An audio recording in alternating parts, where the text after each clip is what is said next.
This video will outline the criteria to create a submission, as well as give you some tips on how to be creative.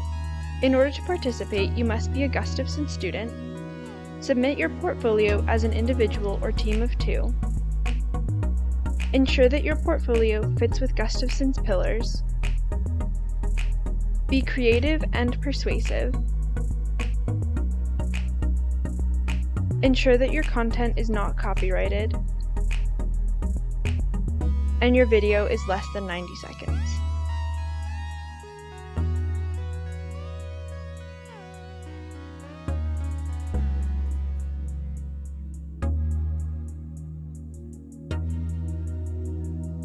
When filming your video, try out voiceovers or text to better explain concepts.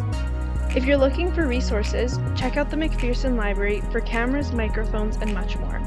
If you want to make your video more creative, you can try filming with friends over Zoom, or create your own B-roll to add a unique touch. But make sure to film horizontally if you're using a phone.